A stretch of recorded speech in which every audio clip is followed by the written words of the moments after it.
తెలంగాణలో ఓటర్ల జాబితా సవరణలో భాగంగా చేపట్టిన ఎన్యూమరేషన్ డిజిటలైజేషన్ ప్రక్రియ ముగిసింది. ఈ ప్రక్రియలో ఆబ్సెంట్, షిఫ్టెడ్, డెత్ కేటగిరీలో మొత్తం 73 లక్షల మంది ఓటర్లు గుర్తించినట్లు తెలంగాణ సీఈఓ సుదర్శన్ రెడ్డి తెలిపారు. గుర్తించిన వారికి నోటీసులు జారీ చేస్తామన్నారు. ముసాయిదా ఓటర్ల జాబితాలో పేరు లేని వారు ఫారం 6 ద్వారా వివరణ ఇచ్చి తిరిగి ఓటు హక్కు పొందవచ్చని తెలిపారు. కొత్తగా ఓటర్గా నమోదు చేసుకోవాలనుకునే వారికి కూడా అవకాశాన్ని కల్పిస్తున్నారు. ప్రక్రియకు మరింత సమయం ఇవ్వాలని రాజకీయ పార్టీలు కోరాయి. అయితే నోటీస్ పీరియడ్ ముగిసిన తర్వాత క్లెయిమ్స్, అబ్జెక్షన్స్ పీరియడ్ ఉంటుందని, ఓటర్ల జాబితాపై ప్రజలకు ఎలాంటి సందేహాలున్నా ఎన్నికల సంఘం దృష్టికి తీసుకురావచ్చని అంటున్న సీఈఓ సుదర్శన్ రెడ్డితో మా ప్రతినిధి హరికృష్ణ ఫేస్ టు ఫేస్. భాగంగా ఎలక్షన్ కమిషన్ ఈరోజు ఓటర్ల ముసాయిదా జాబితాను విడుదల చేసింది. అయితే నెక్స్ట్ ప్రాసెస్ ఏంటి, ఒకవేళ ఈ ముసాయిదా జాబితాలో లేని ఓటర్లు ఏం చేయాలనేది ప్రస్తుతం మనం తెలుసుకుందాం. ప్రస్తుతం మనతో పాటు రాష్ట్ర ప్రధాన ఎన్నికల అధికారి సుదర్శన్ రెడ్డి ఉన్నారు. వారితో మాట్లాడించే పెద్దది. సార్ ప్రక్రియలో భాగంగా ఎట్లాంటి అంశాలు గుర్తించారు, నెక్స్ట్ ఫర్దర్గా అంటే ఈ జాబితాలో లేని వారు ఏం చేయాలి?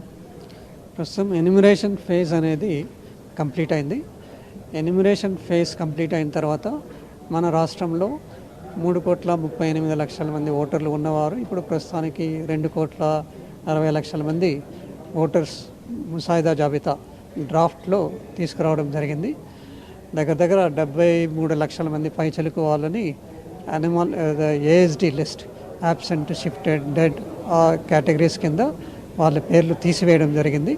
సో ఈ తీసివేసిన ప్రతి ఒక్క వ్యక్తికి ఎందుకు తీసేసామనేది కూడా ఈఆర్ఓస్ దగ్గర డీటెయిల్స్ ఉంటాయి. కాబట్టి ఎవరికైనా ఇంకా మేము షిఫ్ట్ కాలేదు అన్నవారు ఎవరైనా ఉంటే కూడా వాళ్ళు కన్సర్న్డ్ ఈఆర్ఓస్కి లేకపోతే ఏఈఆర్ఓస్కి ఫామ్ 6 అనే ద్వారా వాళ్ళ పేరు నమోదు చేసుకోవడానికి అవకాశం మరొకసారి కల్పించినట్టు అన్ని అవకాశం కల్పిస్తున్నాం.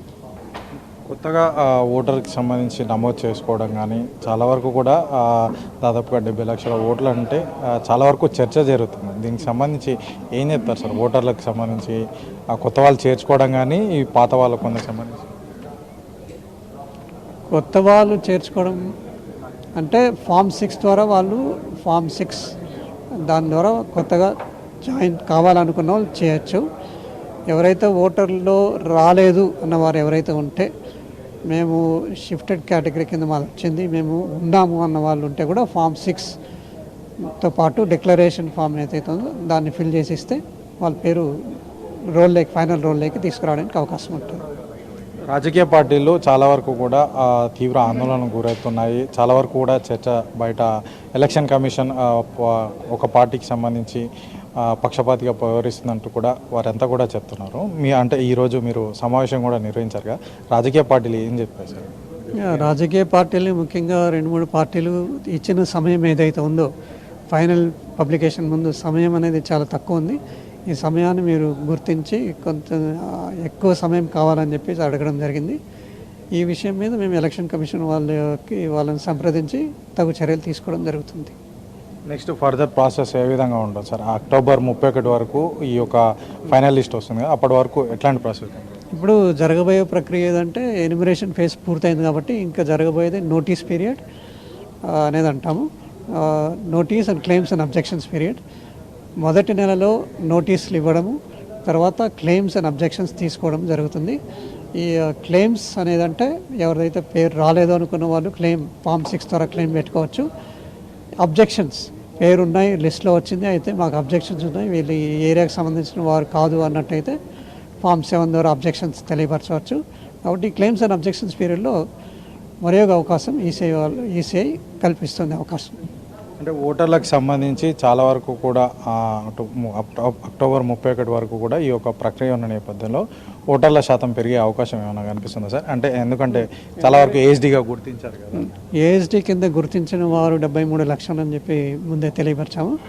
ఇందులో మేము షిఫ్టెడ్ కాదు, ఇక్కడే ఉంటున్నాము అన్నట్టు ఎవరైనా ఉంటే కూడా ఫామ్ 6 అనే ఫామ్ 6 ద్వారా వాళ్ళ పేర్లు తిరిగి రోల్లోకి రావడానికి అవకాశం ఉంది. కాబట్టి రోల్లో పేర్లు పెరగడానికి అవకాశం ఉంది. ఏఎస్డీ కింద ఇంత పెద్ద అంటే భారీ స్థాయిలో ఓట్లకు సంబంధించి తొలిగాయని చెప్పేసి పెద్ద ఎత్తున చర్చ జరుగుతున్న నేపథ్యంలో ప్రజలకు ఏం చెప్తారు సార్? సో ప్రజలు ఏజ్ లిస్ట్లో వచ్చింది పేరు మేము ఉన్నాము అన్నట్టయితే ప్రజలు మేము కోరేది ఏంటంటే వాళ్ళు ఫామ్ 6 ద్వారా తిరిగి పేరు లిస్ట్లోకి ఫైనల్ రోల్లోకి తీసుకురావడానికి అవకాశం ఉంది కాబట్టి ఈ అవకాశం ఉపయోగించుకోండి చెప్పి తెలియపరుస్తుంది. మొత్తానికి ఏదైతే ఏఎస్డీగా దాదాపు 73 లక్షల ఓట్ల వరకు కూడా గుర్తించాము. వీరందరికీ కూడా నోటీస్ జారీ చేయబడుతుంది. నోటీస్ జారీ చేసిన వాళ్ళు ఈఆర్సీ వద్ద ఈ యొక్క వారి యొక్క సంబంధించిన నోటీస్కి రిప్లై పడుతుంది. అర్హులైన ప్రతి ఒక్కరు ఓటు కూడా ఈ యొక్క ఫైనల్ జాబితాలో ఉంటుందంటూ కూడా ఎలక్షన్ కమిషన్ చెప్తుంది. కెమెరామెన్ శ్రీకాంత్, హరికృష్ణ, హైదరాబాద్.